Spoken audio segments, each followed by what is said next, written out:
ایک دور دراز گاؤں میں ایک سادہ سا لڑکا رہتا تھا جس کا نام صداقت تھا۔ وہ غریب تھا مگر دل کا بہت صاف، سچا اور بہادر تھا۔ لوگ اس کی ایمانداری کی مثال دیتے تھے، مگر اس کے دل میں ایک عجیب سی اداسی ہمیشہ رہتی تھی، جیسے وہ کسی کو ڈھونڈ رہا ہو۔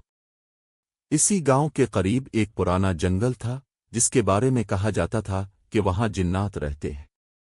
لوگ اس جگہ جانے سے ڈرتے تھے، مگر صداقت کو ڈر کا مطلب ہی نہیں معلوم تھا۔ ایک دن وہ لکڑیاں جمع کرتے ہوئے جنگل کے اندر بہت دور نکل گیا۔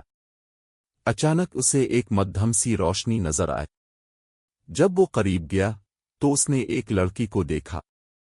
وہ عام لڑکی نہیں تھی، اس کا نام علیشوا تھا۔ وہ ایک جن زادی تھی، مگر انسانوں کی دنیا میں قید تھی۔ اس کی آنکھوں میں عجیب سی چمک تھی اور اس کے چہرے پر اداسی۔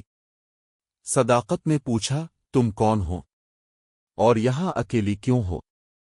علیشوا نے دھیرے سے جواب دیا، میں اس دنیا کی نہیں ہوں، میں جنات کی شہزادی ہوں، مگر ایک جادوگر نے مجھے یہاں قید کر دیا ہے۔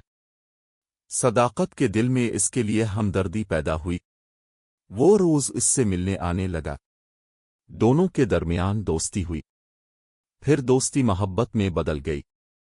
مگر ایک مسئلہ تھا، اگر کسی انسان کو جن زادی سے محبت ہو جائے تو اس کے لیے خطرہ ہوتا ہے۔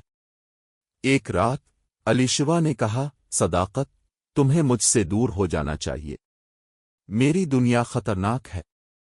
صداقت نے مسکرا کر کہا، محبت میں ڈر نہیں ہوتا، اگر تم قید ہو تو میں تمہیں آزاد کراؤں گا۔ یہ سن کر علیشوا کی آنکھوں میں آنسو آ گئے۔